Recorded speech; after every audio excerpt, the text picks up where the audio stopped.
Bibiliya yavuze ngo icyo nzi neza nuko Imana yatangiye umurimo mwiza muri twe ari nayo izawusohoza. Ndashima Imana ko isezerano ry'Imana ridahera. Nigeze nasengana n'umuhungu umwe, dusengana atazi gusoma, dusengana atazi kwandika, dusengana atagira ubuzima na bukeya, dusengana atagira n'ahantu aba, dusengana rwose ibyerekeranye n'ubuzima byararangiye. Cyakora ikintu yari yibitseho kimwe gusa, yari atunze umwuka we utavangiye. Nibuka igihe kimwe tujya gusenga, umuhanuzi aramuhanurira, Imana iramubwira ngo humura nzakugirira neza, iramubwira ngo kandi ngo ngukundira yuko utajya ugira ishyari rya bagenzi bawe iyo nabashubije. Icya kabiri, Imana iramubwira ngo nkunda amasengesho yawe, ujye usengera umurimo wanjye ugasengera n'abakozi banjye, iravuga ngo nzakugirira neza. Ariko wareba iyo neza ahantu izanyura ukahabura. Ariko ndashima Imana ko abantu babona nta nzira, Imana igihanyuza inzira. Tuvuge ngo amen. Birangije hari gurupe twasenganagamwo, tugasengana n'abandi bantu. Hari umukobwa twasenganaga wari umuganga, Chantal, yakoraga CHK, yarangije kwiga muri kaminuza i Butare. Hanyuma birangije igihe kimwe wa muhungu yitwaga Manuel agira gutya ajya kumurambagiza, ameze kwa kundi nababwiye. Chantal yasanze ku cyumba ahantu twasengeraga ku mukecuru witwa Nyirabasare hariya mu Gatsata. Araza arambwira ati muyobozi, je muyobozi w'iyo gurupe, arambwira ati Manuel nutamuhagarika sinzagaruka muri gurupe. Namase Manuel namuzize iki? Arambwira ati vurema atubona Manuel ngo asuzugure. Ese yagusuzuguye gute? Atubona ngo aje kundambagiza, aturumva atasuzuguye. Hari igihe rero umuyobozi nawe abura ubwenge agatara. Ndangije nanjye ndamubwira ngo se yabitinyutse, naho kumbi nta kunyushizemo. Nyamaza nubwo yabitinyutse abararize noneho bikomeye. Arambwira ati nutamuhagarika gurupe ndayivamo. Hanyuma ntekereje ko Chantal ari wadupangiraga, niwe wari ufite akazi muri gurupe. Twari dufitemo nk'abantu nka batatu bafite akazi, nibo badupangiraga. Buryo ubukene nabwo buragatsindwa. Salomo agiye gusenga mu migani yaravuze ngo yasenze yirukana ubukene, abwira Imana ati ntumu ubukene. Hanyuma birangije ndavanaho kugira ngo muri Chantal Manuel agende. Hanyuma ndavanaho ko reka maze muhamagare, ndamuhamagara Manuel araza. Ndamubwira nti ngiye kukubaza urasubiza yego cyangwa hoya, ubwo ni nk'umuntu ugiye gukora provisoire. Ndamubaza nti Chantal waramurambagije yego cyangwa hoya?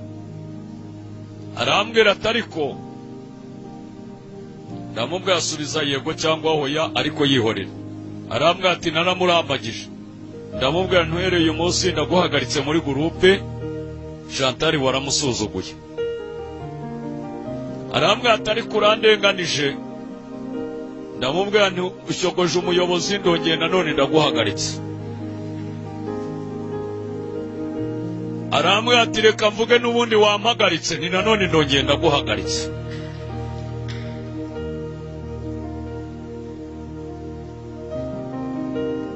Arangije arahaguruka, umusotsi agara mu muryango, arambwira ati reka mvuge noneho. Ati n'ubundi wampagaritse.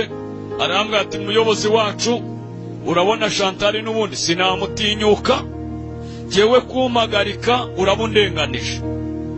Ahubwo ibyiza wahagarika iriya niyo yanyohereje. Burya abanyamasengesho bagira utuntu twabo. Ndamubaza nti ye, ati iriya nyine iriya yahari iriya dusenga niyo yanyohereje. jewe ntabwo nabitinyuka, hagarika iriya yanyohereje. Nsanga iriya yo irigenga. Cyakora umuyobozi niyo yatamye, buryo umuyobozi aba ari umuyobozi, ari uburyo Imana yongera ikamugarukaho. Imana ibingarutseho imubwenge bwo gufasha Chantal, ndamuganiriza, ndamubwira nti niba ari iby'Imana bizaba, niba ari ibya Manuel ntiri ibya Manuel n'ubundi se ntiriya nyine. Nawe yatinye kubivuga, akajya yivugisha ngo niriya. Nuko namukomeza mbona agumye muri groupe, bose ndabagumana. Manuel nuko turagumana. Igihe kimwe Chantal aza kubona buruse, ene wabo bamwohereza kujya kwiga hanze, ajya kwiga i Burayi. Agezeyo arangije kwiga ntiyanagaruka, yibonereho n'akazi mu bitaro byabo. Hanyuma birangiye abona n'umufiyanse w'umudogiteri bakoranaga muri ibyo bitaro, atwohereza amafoto, aduha amakuru y'ukuntu Imana yamugiriye neza akarangiza kwiga, aduha amakuru y'ukuntu agiye gukora ubukwe, ibintu byose. Hanyuma birangije Manuel yahuye n'ingorane zikomeye. Twaba twicaye tukamaza ngo harya Manuel, harya ngo iriya yarabivuze. Tukamaza Chantal muzabana ryarize, akatubwira ngo hari igihe twabana. Ndabyibuka igihe kimwe twagiye gusengera ku musozi ahantu hamwe za Gitarama. Mu gihe twari turiyo, umuhanuzi wo ku mudugudu w'ahantu witwa Gahogo witwa Mama Kiragera araduhanuriye. Ageze kuri Manuel aravuga ngo umva mwana wanjye, aravuga ngo ndi Uwiteka, andika. Iki kintu cyatumye byose mpita mbipinga. Nari mbizi ko atazi kwandika, atazi no gusoma. None umuhanuzi arahanuye ngo niyandike. Numva ibyo amuhanuriye sibyo. Aramubwira ngo andika, uhereye uyu munsi nkurije indege nkujyanye i Burayi, uzajya uza mu Rwanda nk'uko umuntu ava i Gitarama i Muhanga ajya Nyabugogo, akava Nyabugogo ajya i Muhanga. Ramubwira ngo kandi ntuzongere gupfukama usaba inzu. Inzu yawe ni etaje narayujuje iri i Burayi. Uhereye uyu munsi andika ko nyiguhaye. Ngibyo ibintu ntemeye. Ariko ikintu cyatumye ntabyemera nuko hajemo ngo andika. Mu Kinyarwanda baravangwa inakuzi nituma umugabo yivuga. Nari mbizi ko atabizi. Hanyuma naramuhuguye, namuvugaje ibibazo nka 7 ariko birimo ubugome. Burya mu isi hari abantu babi, hari n'abayobozi babi. Namuhaje ibibazo 7 by'ubugome kandi ngo ndi umuyobozi, ariko ubu nari yariye ndi umuntu mwiza. Naramuhaje ariko sha batagushutse ngo ushukike ko bakubwiye ngo andika uzi kwandika. Cyakabi batagushutse ngo uzajya i Burayi, uzajyayo hari so ugirayo. Nibura se hari so wanyu ugirayo, hari mubyara wawe se ugirayo? Ati ntawe. Cya gatatu, uzajya i Burayi se utazi gusoma uzasomerwa nani? Cya kane, uzajya i Burayi se uzagenda uvuga uruhe rurimi? Cya gatanu, uzajya i Burayi se uzakura hetiki? Cya gatandatu, uzajya i Burayi se uzakura hefizi kujyanayo? Icya karindwi, utagira n'imyambaro se uzajya i Burayi uzagenda wambaye iki?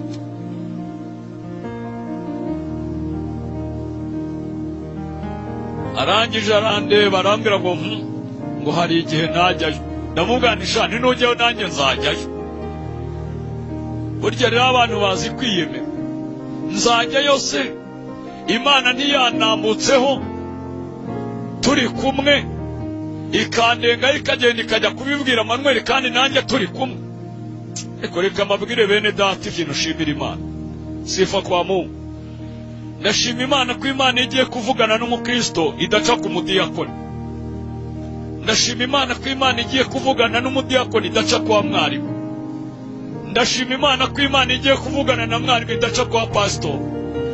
Ndashima Imana ko Imana igiye kuvugana na pastor idaca kwa mushumba.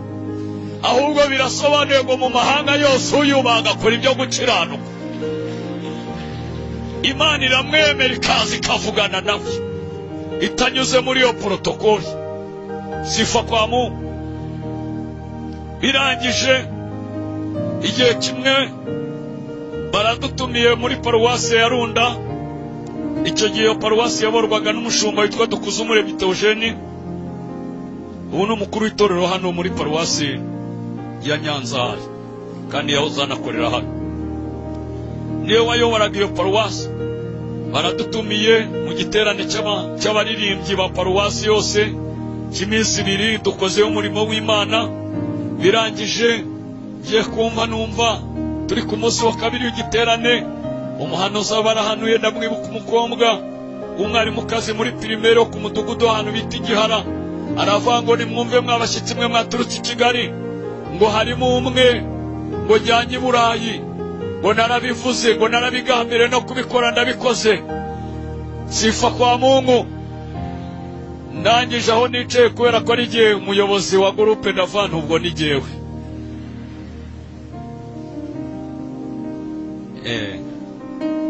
Urumva yaravuye harimo umwe jyanye mu bashyitsi baturutse i Kigali.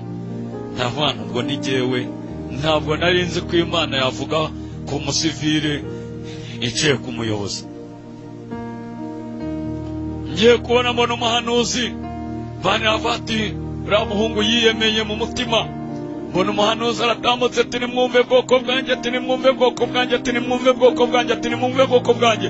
Ngiye kubona mbona araje akoze kuri Cyamanuti.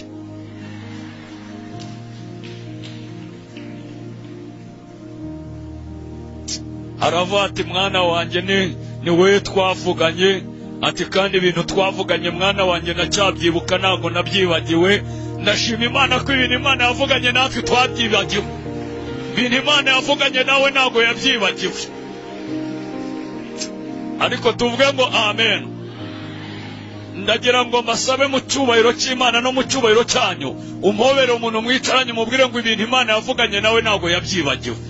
Muhobere ubimubwire ngo ntabwo yabyibagiwe.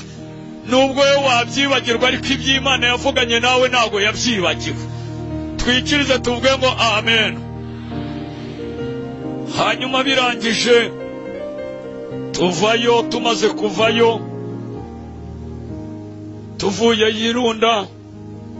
Hashize iminsi mike y'umuhungu ararwara, tumujyana kuri dispenseri y'umukristo wacu Biranga. Tumujyana kuri centre de santé ku Muhima, bamuha transfer yinjira muri hôpital ku Muhima, bamuha transfer muzamura CHK. Agera CHK amaze kuremba, muri CHK aryamyemo nk'amezi 3. Biranga bimaze kwanga, bamuha transfer bamwereje Faisal. Aragenda aryamamo nk'amezi 3 n'igice. Umuhungu ararwara arananuka ku buryo yaryamaga ukagira ngo ni amashuka arundarunze, naho kumbi harimo n'umuntu. Nabonye aho umuntu arwara akananuka n'umutwe ukananuka. Hanyuma birangije muri groupe nitwe twasimburanwaga kumurwaza. Hanyuma ndabyibuka igihe kimwe hari ku cyumweru mvuye mu giterane ahantu mu Rutobwe, ngerayo ngiye gusimbura mwene data witwa Daniel wari wiriweyo n'umukristo ku Muhima. Mpageze arambwira ngo nimwegure, ndamwegura. Ijwi ryari ryaragiye ntiyabashaga kuvuga. Ndamwegura ndamwegamiza mu gituza. Arambwira uyobo ejo uzagenda. Ndamubaza ntuzajyayo? Ngira ngo wenda ngira ngo igihe cye cyo gutaha cyo gupfa cyageze. Yaravuye ngo ejo azagenda. Ngira ngo wenda umwuka wera yamusuye amubwira ko ejo ari bwo azapfa. Ndamubaza ese nijuru Imana yari kweretse se? Ntiwabonye abamarayika baza kugusanganira? Arabwira hoya, urabona Imana yari yaravuze ko nzajya Burayi, none ejo nzagenda. Ubwo se ko wari waravuze ngo nijyayo nawe uzajyayo?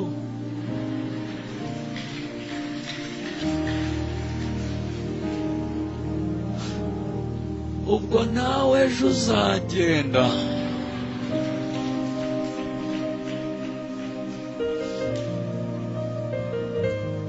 Bene data, mujye mwitondera abantu bavuzweho n'Imana. Nubwo yaba ari mu buzima bubi uyu munsi, nubwo yaba aba mu ishamburete, nubwo yaba atagira aho aba mu rusengero, sifa kwa Mungu, haleluya. Nubwo yaba atagira akazi, imyambaro n'inkweto byaramusaziyeho, nubwo yaba agira umwenda umwe, ujye witondera abantu bavuzweho n'Imana. Jya witondera abanyamasezerano. Jambo Imana yavuze iraririnda. Bibiliya iravuga ngo Imana iririnda ibihe n'ibihe, iririnda imyaka ibihumbi n'ibihumbi.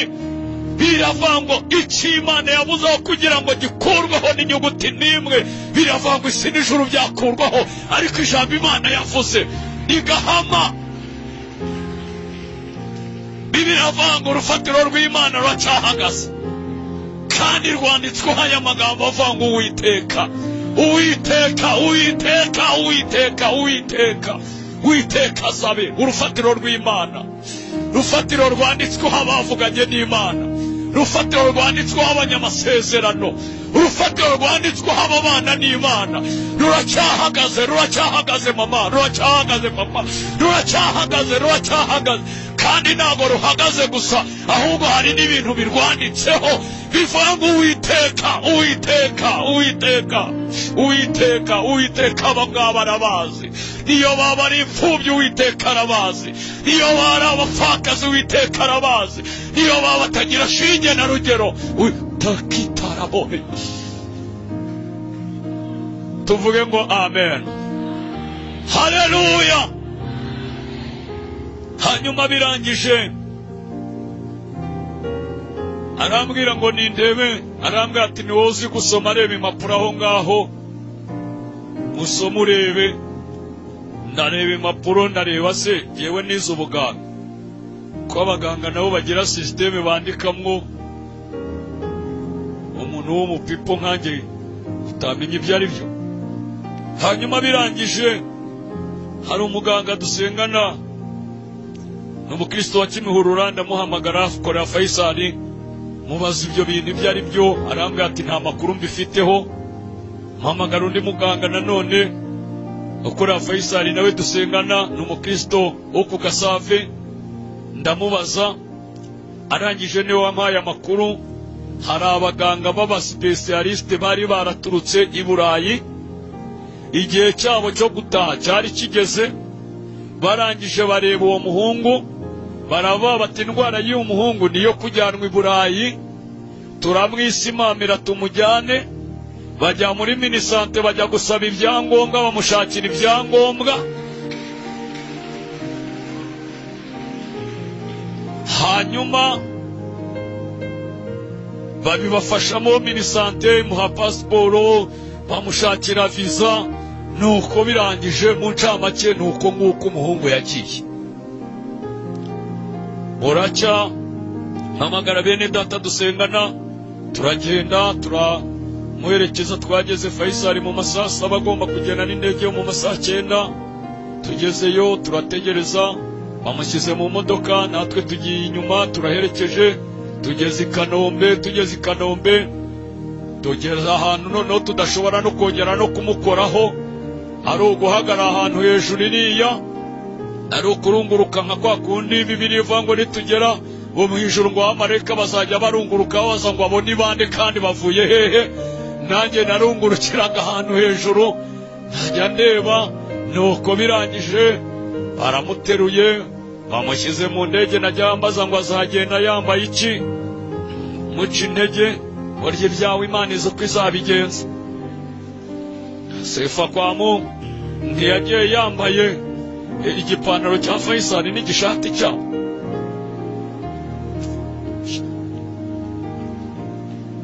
nuko birangije ngiye kubona baramuteruye bamushyize mu ndege, mbona mugeje ahantu ntashobora no kongera kumukora, narivugisha ngo najyayo nanjye nzajyayo. nuko birangiye mbona indege ijunguje bya bintu byayo, mbona irabanje yihengeka itya, irongera yihengeka itya, irongera ishangiye ko mbona umuhungu arangendanye n'ukuri kw'Imana.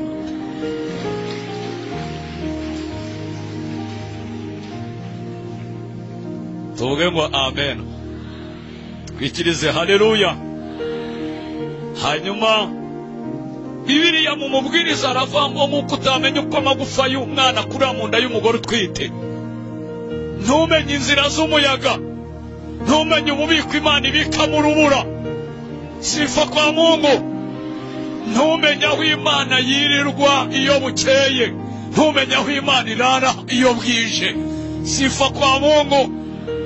Bibiliya iravuga ngo ni nako udashobora kumenya inzira Imana izanyuramije gutabara umuntu wayo. Iko mwamvugira ngo haleluya. birangije aragenda naho kumbi Imana nyiribihe, Imana nyiribiremwa hamagara inyenyeri ikazita amazina, yimura imisozi itabimenye, yavuganye nawe ikavugana nanjye. ifite inzira, muvuge ngo ifite inzira. ariko haleluya, haleluya. naho kumbi bamujyanye muri bya bitaro Chantal akoreramo. baragiye bagezeyo, yakiriwe n'umufiyanse wa Chantal, wa mudogiteri bari hafi gukorana ubukwe. birangije aramuhamagara ngo ni ibitaro binini sindageraho, sindarenga hirya ahangaha. numva ngo ni binini.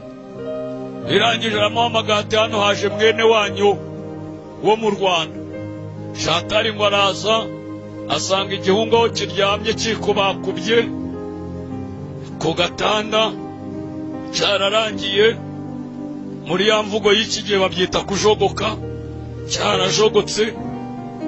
nabirangije ngo arakireba abona ni cyamanuti. aho kugira ngo bashake umuti wo kumuvura, ngo arangije gira hino sha, ngo abagifashe ku rutugu aho kiryamye, ngo aravuga ngo sheri, ngo bya bindi nabyemeye, sheri bya bindi nabyemeye. ariko haleluya.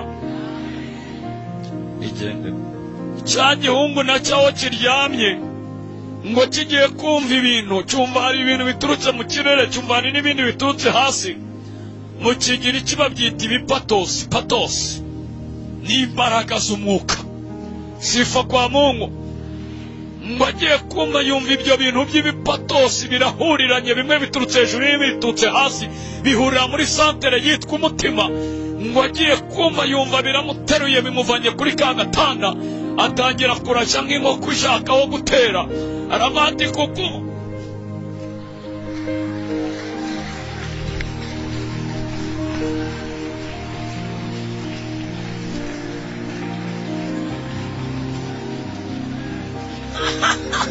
haleluya.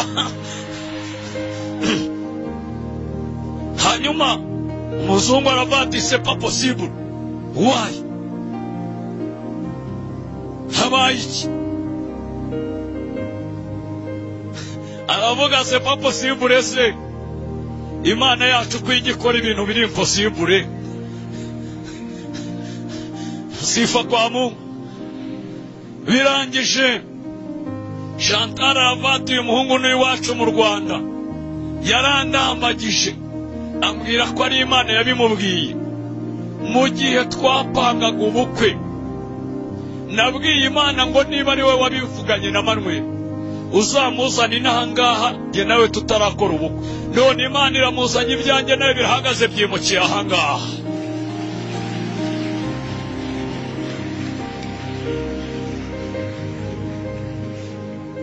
Nanjye reka mbaze nk'aba bandi nubwo atari ibyanjye, umuntu wese agira ibintu bye.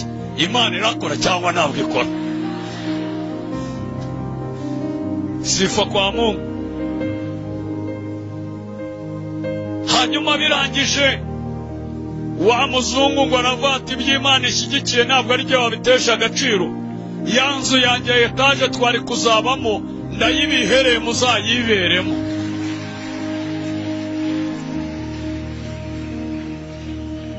Birangije umuhungu se n'iki bamuhaye?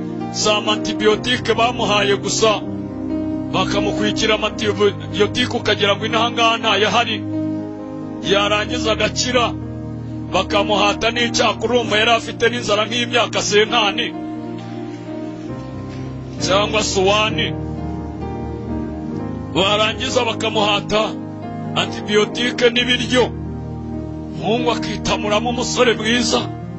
Barangiza wa muzungu bakajya kwa noteri bakamuha ibyangombwa by'inzu ye imwanditseho. Hashira iminsi najya kubona nkabona telefone iriho za polisi nuko kuntu kose mwitaba. Najya kumva mwumva arambwira ati uraho, imuraho. Ambwira ati wamenye se? Ntabwo nakumenye. Arambwira ati ni umuhungu we Manuel. Ndamwazana amakuru yawe Manuel.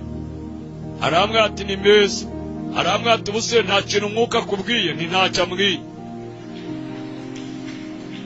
Arambwira ati wabajije Imana so kumva amateka yanjye n'amakuru yanjye? Ndamubwira nti ndabaza Imana wayampaye ko turi kuvugana. Nuko arabisobanura byose, nsanga nta jambo Imana ivuga ngo rihere no kuri kw'Imana. Twikirize tuvuge ngo amen. Ubu batuyeyo reka mabwi igishoro gikomeye n'umwuka. Asigaye ampamagara agashyiramo na so, akambwira ngo okay, ngo pastor ngo okay, ngo so.